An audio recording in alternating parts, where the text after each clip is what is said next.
नमस्कार। चलिए आज बात करते हैं इंडियन स्टॉक मार्केट की और जानते हैं कि दुनिया के जो बड़े बड़े ब्रोकरेज हाउसेज हैं उनकी नज़र किन स्टॉक्स पर है। मतलब उनकी लेटेस्ट रिपोर्ट्स का पूरा निचोड़ सिर्फ यहाँ। अच्छा, कभी ये सवाल मन में आया है कि ये जो बड़े बड़े इन्वेस्टर्स होते हैं वो आखिर कैसे तय करते हैं कि भाई कौन सा स्टॉक खरीदें और कौन सा बेच दें। देखिए उनके लिए ना ये ब्रोकरेज रिपोर्ट्स एक बहुत बड़े इशारे की तरह होती हैं। इनसे मार्केट का पूरा मूड पता चल जाता है। तो सवाल ये है कि ये रिपोर्ट्स इतनी ज़रूरी क्यों हैं? सीधी सी बात है, ये किसी भी कंपनी की कमाई, उसकी ग्रोथ की पोटेंशियल और शेयर भविष्य में कैसा परफॉर्म करेगा, इन सब का एक अंदाज़ा देती हैं। चलिए थोड़ा और गहराई से समझते हैं। तो चलिए सबसे पहले उन स्टॉक्स की बात करते हैं जिन पर ब्रोकरेज हाउसेस बुलिश हैं, मतलब जहां वो बड़ा दांव लगा रहे हैं और खरीदने की सलाह दे रहे हैं। और इस लिस्ट में पहला ही नाम है, जाहिर है, रिलायंस इंडस्ट्रीज। इस पर तो सबकी नजरें टिकी ही रहती हैं। तो यहाँ मॉर्गन स्टैनली ने इसे ओवरवेट रेटिंग दी है। अब ये ओवरवेट क्या होता है? सिंपल भाषा में समझे तो ब्रोकरेज को लगता है कि ये स्टॉक बाजार के औसत से कहीं ज्यादा अच्छा परफॉर्म करेगा और इसके पीछे की वजह भी बड़ी सॉलिड है। उनका मानना है कि दुनिया भर में जो तेल और केमिकल सप्लाई में कमी आ रही है ना, उसका सीधा फायदा रिलायंस के रिफाइनिंग बिजनेस को मिल सकता है। मतलब प्रॉफिट बढ़ने की पूरी उम्मीद है। चलिए अब आगे बढ़ते हैं सीमेंट सेक्टर की तरफ। और यहाँ हमारे पास है अंबुजा सीमेंट्स, जिस पर एक नहीं बल्कि कई ब्रोकरेज हाउसेस बुलिश नजर आ रहे हैं।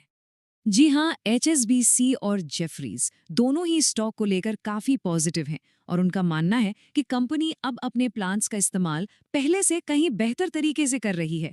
अब जाहिर है, जब एफिशिएंसी बढ़ेगी तो उसका सीधा असर तो मुनाफे पर ही दिखेगा ना। तो प्रॉफिट में एक अच्छी खासी ग्रोथ की उम्मीद लगाई जा रही है। अगला नाम है यूनाइटेड स्पिरिट्स का। और यहाँ इंटरेस्टिंग बात यह है कि स्टॉक के लिए पॉजिटिव माहौल किसी कंपनी के अंदरूनी फैसले से नहीं, बल्कि एक सरकारी पॉलिसी में बदलाव की वजह से बना है।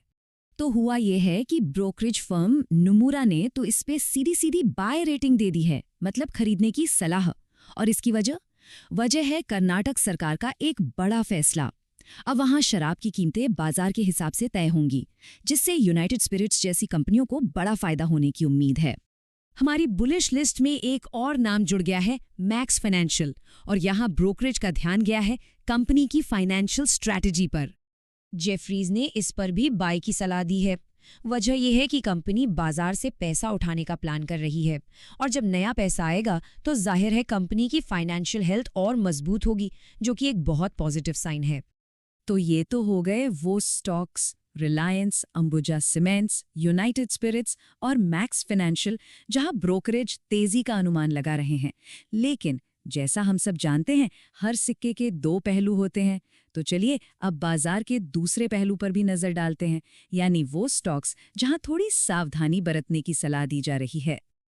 तो अब बात करते हैं उन स्टॉक्स की जिन पर ब्रोकरेज ने एक न्यूट्रल या कहें तो एक सतर्क नजरिया रखा है। और इस लिस्ट में सबसे पहला नाम आता है ऑटो सेक्टर के दिग्गज टाटा मोटर्स का। यहाँ भी मॉर्गन स्टैनली का नजरिया थोड़ा बैलेंस्ड है, मतलब वो कोई बड़ा दाव लगाने के मूड में नहीं है। और इसकी वजह है कंपनी के अंदर एक बहुत बड़ा स्ट्रेटेजिक बदलाव। हो ये रहा है कि कंपनी अपने आइकॉनिक जैगुआर ब्रांड को धीरे धीरे कम कर रही है और पूरा का पूरा फोकस अब लैंड रोवर पर शिफ्ट किया जा रहा है। अब ये एक बहुत बड़ा कदम है और मार्केट भी देख रहा है कि इसका नतीजा क्या होता है। चलिए अब इस न्यूट्रल लिस्ट के दूसरे स्टॉक की बात करते हैं, जो कि फार्मा सेक्टर से है, लुपिन। ल्यूपिन पर भी मॉर्गन स्टैनली ने न्यूट्रल रेटिंग ही दी है। मतलब ब्रोकरेज को लगता है कि ये स्टॉक मार्केट के साथ साथ ही चलेगा, ना कोई बहुत बड़ी तेजी, ना ही कोई बड़ी गिरावट। और इसकी वजह है कंपनी के एक प्लांट में इंस्पेक्शन के दौरान मिली कुछ छोटी मोटी ऑब्जर्वेशंस। देखिए, ये कोई बहुत बड़ा खतरा तो नहीं है, लेकिन इसकी वजह से ब्रोकरेज अभी थोड़ा वेट एंड वॉच करना चाहता है।